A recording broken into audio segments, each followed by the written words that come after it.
Hello, G11 students. Welcome back to Techfuturist team. Summer vacation is finally here. For many students, it's a time to relax, but it can also be one of the best opportunities to prepare for what comes next. Think about it for a moment. What if a few hours of preparation each week could make your admission journey much easier? What if you could start preparing before most students even know where to begin? In this video, we are gonna talk about one of the most important parts of the admission process, standardized tests. We will answer questions like, what is the standardized testing? Should I take the SAT, the EST, or the ACT or ACT? What are the differences between them? And what are some tips and tricks that can help me get a better score? Let's get started. Understanding standardized tests. Before choosing a test, we first need to understand one thing. Imagine three students. One studied the American curriculum, one studies the British curriculum, and another studies the Egyptian one. All of them get excellent grades. But here is the problem. Can university compare these grades fairly? Not really. Because each curriculum has different subjects, different difficulty levels, and different grading system. That's why universities use standardized tests. And the standardized test is simply a test that everyone takes under the same conditions and with the same scoring system. It gives universities one common way to compare students from different schools and different educational systems. Now, the next questions become, which test should you take? SAT, EST, or ACT? Let's break them down one by one. Let's start with the SAT. The SAT is one of the most recognized admission tests in the world. If you are thinking about studying abroad, especially in the United States, the SAT is usually one of the first options you should consider. But here is something important. The SAT is not about memorization. It focuses heavily on reasoning, analysis, and problem solving. So, if you are the type of students who like thinking through problems instead of memorizing information, you may enjoy the SAT. The SAT is fully digital and taken on a computer. It has two main sections, reading and writing, and math. The total score is out of 1600, 800 for English, and 800 points for math. Now, here's something interesting. The SAT is adaptive. What does that mean? The first module measures your performance. Then, the second module changes its difficulty based on how well you did. So, if you perform strongly in the first part, you will receive a more challenging second part. That sounds scary, right? Actually, it's a good thing because harder questions give you access to higher scores. The exam takes about 2 hours and 40 minutes, and the students use an application called Bluebook to take the test. Now, let's talk about ST. Many students ask, why should I take the SAT if I want to study in Egypt? And that's exactly where AST comes in. AST is the Egyptian alternative to the SAT. It's accepted in Egypt and designed specially for the Egyptian admission system. Like the SAT, it tests reading, writing, and math. But there are some differences. One major difference is that EST1 includes an option 50-minute essay section. Unlike multiple choice questions, the essay is graded by human scores. The EST takes about 2 hours and 45 minutes without the essay. There is also something called EST2. Think of EST2 as subject tests. Students take specific subjects depending on the university major they want. For example, advanced math, biology, chemistry, physics, economics, and world history. Another thing to know is that AST is still relatively new. Because of that, there are fewer official study materials compared to the SAT. However, many students find it suitable because it's designed specially for Egyptian universities. Both EST1 and EST2 sections are scored on a scale of 400 to 1600. Each subject test lasts 60 minutes, so a student taking one EST2 subject spends about 60 minutes. So, two EST2 subjects would be about 120 minutes in total. Now let's move to AST. The AST is another internationally recognized admission test. Like the SAT, it's accepted by many universities, but its style is different. The AST rewards students who work quickly under time pressure. So, let me ask, are you comfortable solving lots of questions in a limited amount of time? If your answer is yes, AST might be a good fit. The EST contains English, math, reading, and science, and optional 40-minute essay section. Notice something unique: science, but don't panic. The science section is not about memorization in biology or chemistry facts. Instead, it focuses on interpreting graphs, tables, and experimental results. The EST score is out of 36, and the test takes nearly 2 hours and 55 minutes without the essay. Do I really need an English proficiency test? If I'm already studying in English, do I still need an English proficiency test? The answer is maybe not. Many universities understand that students coming from schools where the language of instruction is English and are already studying reading, writing, and taking exams in English every day. Because of that, some universities may waive the English proficiency requirement. In fact, this is a approach followed by many universities around the world. So, if you are studying in STEM, an international school, or any school where your classes are taught in English, you may not be required to submit an English proficiency test score. However, there is something important to remember. Even if a university doesn't require it, having a strong English proficiency score can still strengthen your application. And if you are planning to apply to universities in different countries, having an English proficiency test score can save you from deadline without different requirement later. So, if you have the financial ability, taking one of these exams is usually a good investment. Which English proficiency test should you choose? Now, let's say you have decided to take an English proficiency test. Which one should you choose? The answer depends mainly on where you are planning to apply. If your primary goal is applying to universities in the United States, then the Duolingo English test can be a very attractive option. But why? Because it's usually much cheaper than other alternatives, it takes less time, and perhaps most importantly, you can take it from home. For many students, that makes it one of the most convenient options available. However, there's one limitation. Not every university or country accepts Duolingo. So, if you are planning to apply outside the United States as well, you should carefully check each university's requirements. In that case, IELTS or TOEFL may be safer choices because they are accepted much more widely around the world.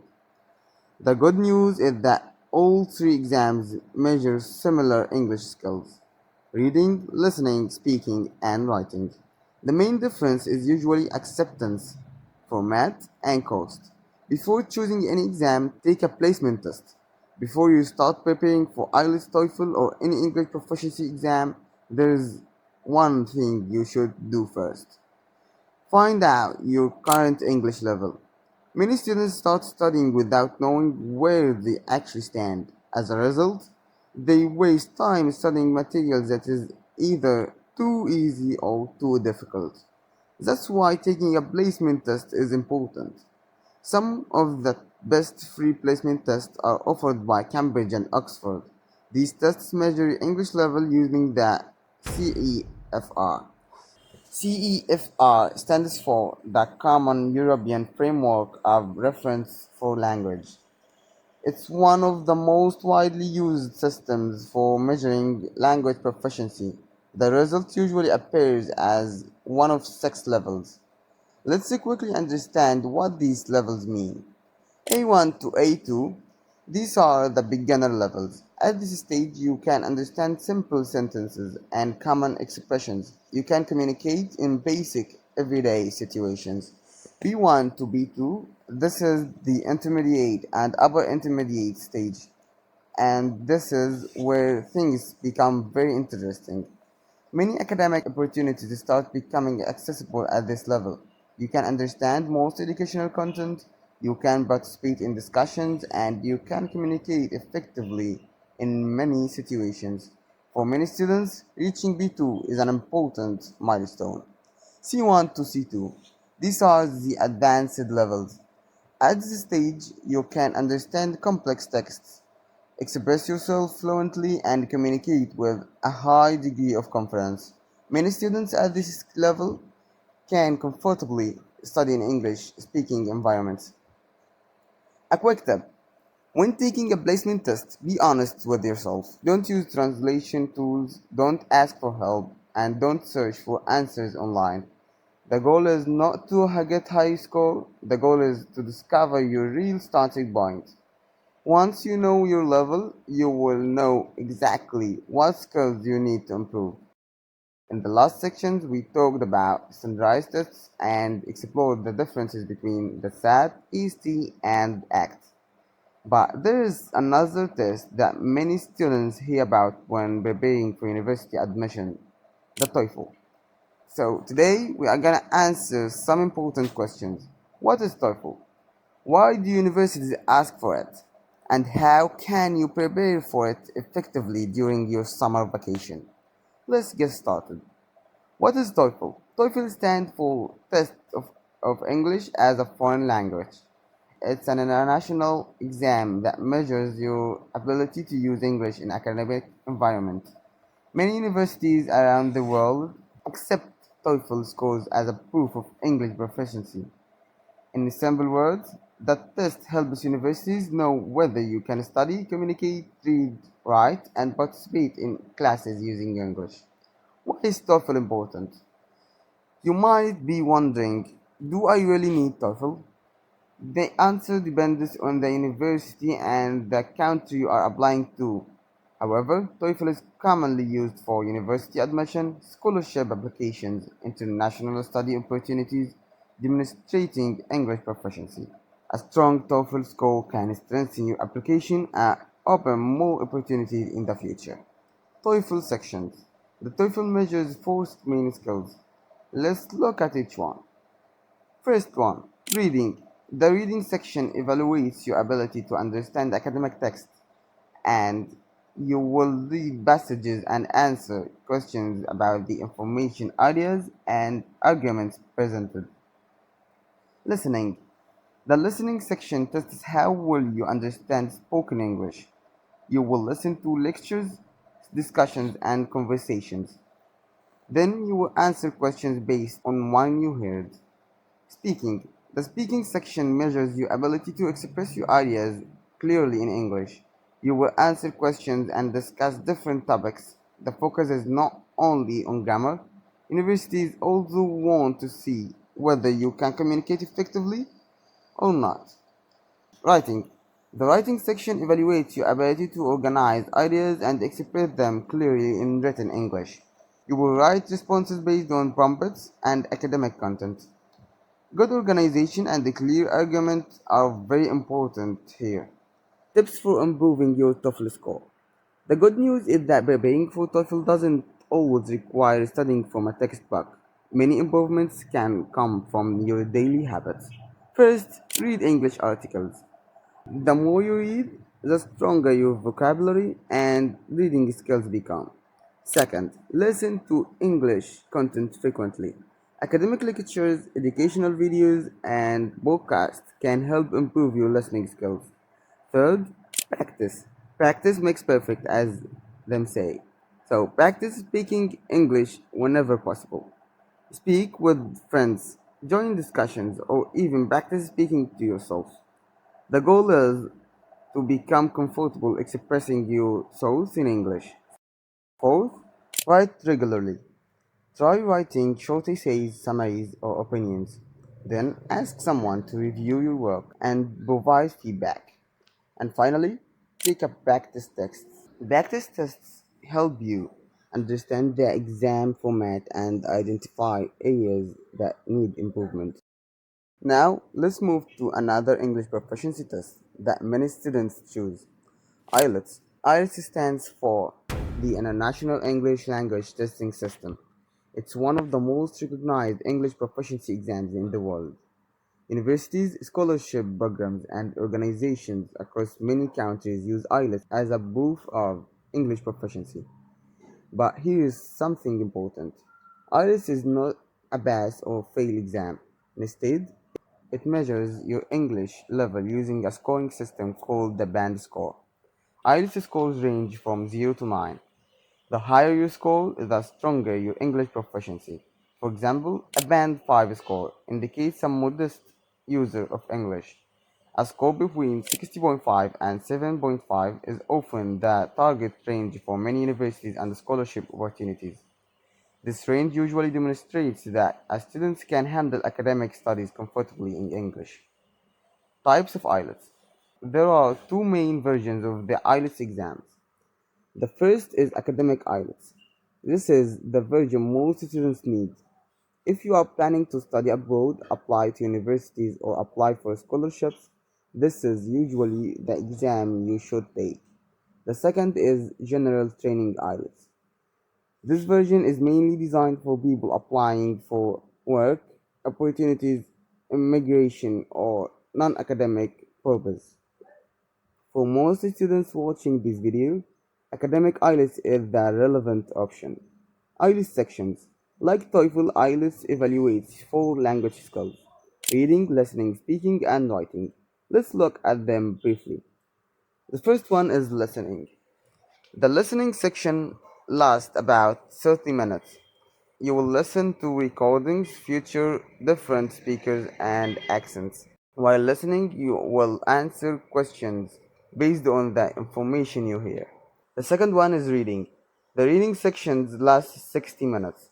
You will read three academic passages and answer questions about them. Success here depends not only on vocabulary but also on reading strategies, such as skimming and scanning.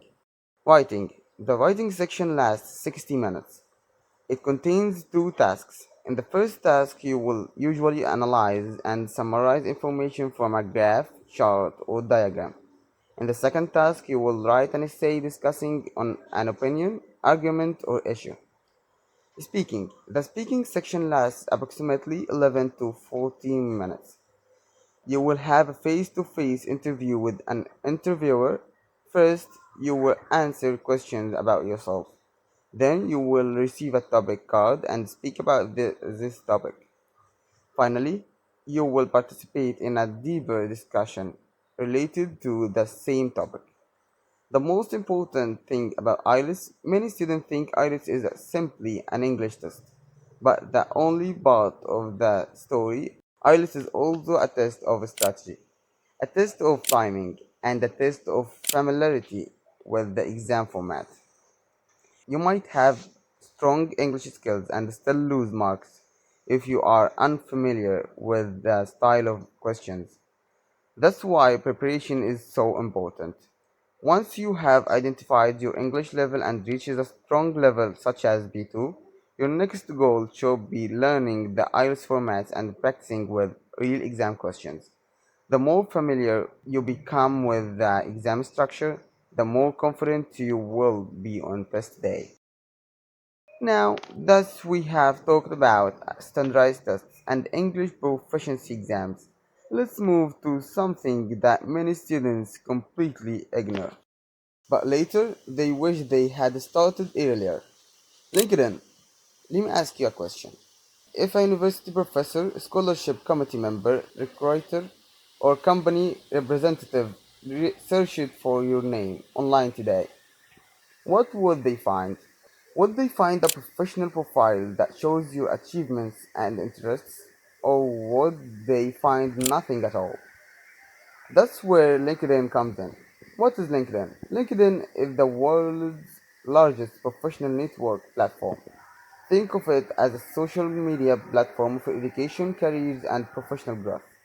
But unlike other social media platforms, LinkedIn focuses on your academic achievements, experiences, projects, skills, and professional interests. Students, university professors, researchers, recruiters, and company managers and professionals from almost every field use LinkedIn. So even if you are still in high school, creating a LinkedIn profile can help you start building your professional presence early. Why should students use LinkedIn? Many students think LinkedIn is only for people looking for jobs. That's not true.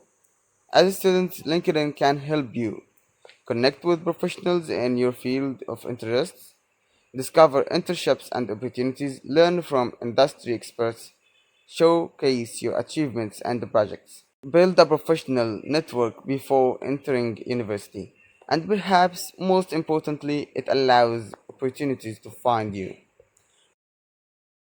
Let's break down the most important sections. Profile picture. Your profile picture is often the first thing people notice. Think of it as your digital handshake.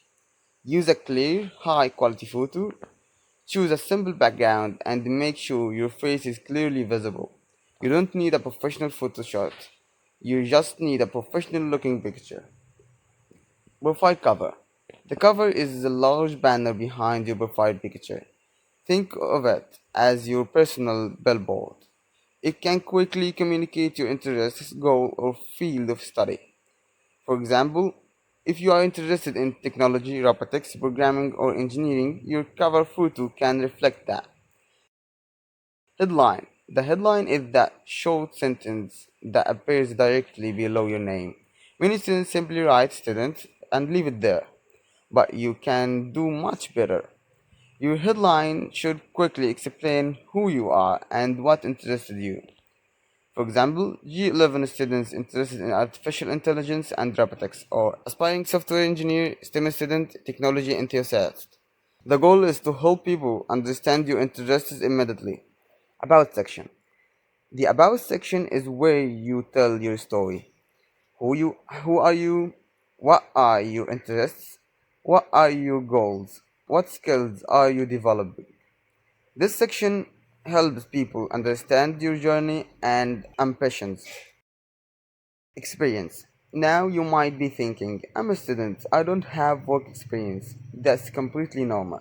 Experience doesn't only mean jobs. You can include internships, volunteer work, student leadership positions, team projects, community activities. All of these demonstrate valuable skills. Education. This section includes your academic background, your school, academic achievements, relevance activities, and educational milestones. License and certifications. Have you completed an online course, earned a certificate, participated in a professional training program? This is where you showcase those achievements. Certificates help demonstrate that you are actively learning and developing new skills. Projects. For many students, this is one for the most important sections. Projects show what you can actually do. A robotics project, a programming project, a website, a research project, an AI application.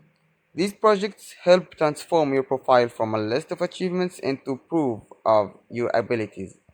Skills. This section allows you to highlight your strengths. For example, Python, Arduino, public speaking, problem solving, teamwork, graphic design, and many others. Languages.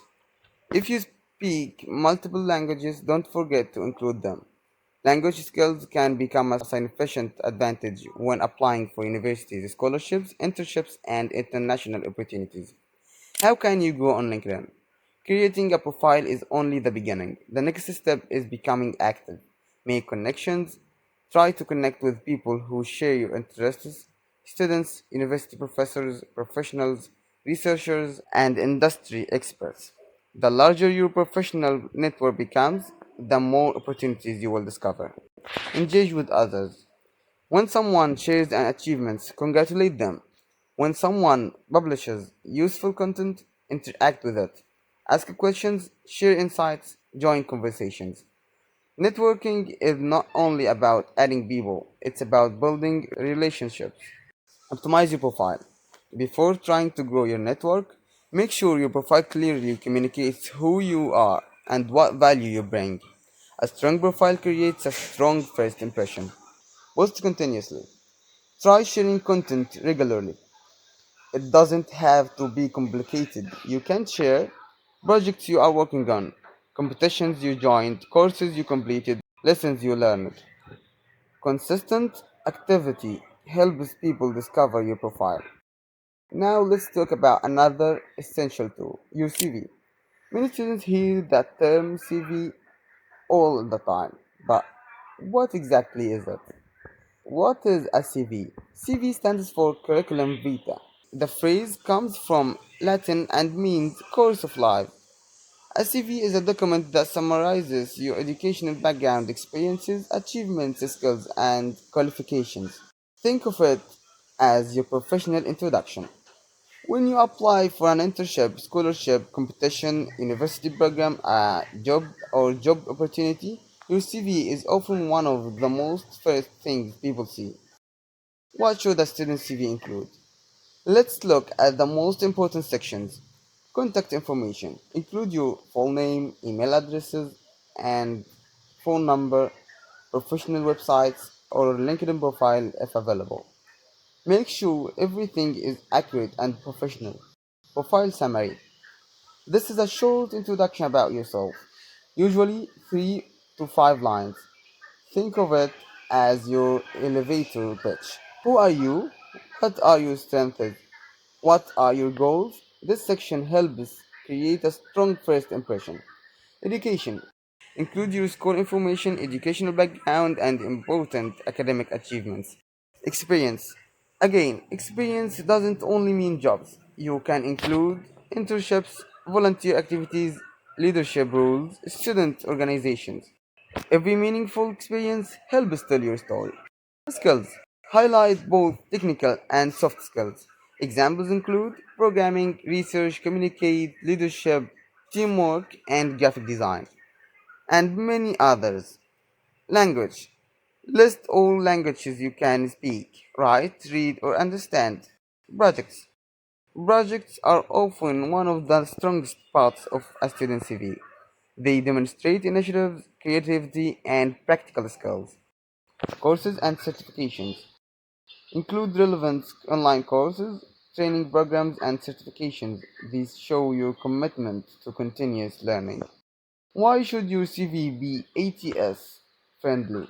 Now let's talk about something many students don't know. ATS. ATS stands for Applicant Tracking System. Many companies and organizations use ATS software to review applications before a human recruiter ever sees them. In simple words, the software scans your CV and looks for important information.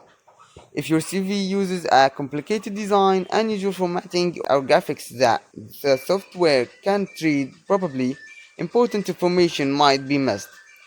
That's why ATS friendly CVs are recommended. They are clean, simple, organized, and easy for both software and recruiters to read. In fact, many recruiters use ATS systems to filter a large number of applications. So, creating an ETS friendly CV increases the chances that your qualifications are properly recognized. Final thoughts. At this point, we have talked about standardized tests, English proficiency exams, LinkedIn, and CV building. Notice something common between all of them. They are all investments in your future. You don't have to complete everything today. You don't need a perfect LinkedIn profile tomorrow, and you don't need a perfect CV this week. But starting early gives you a huge advantage. Use this summer to build your profile, develop your skills, create projects, improve your English, and prepare yourself for the opportunities waiting ahead. As always, all resources mentioned in this video can be found in the description below. Thank you very much.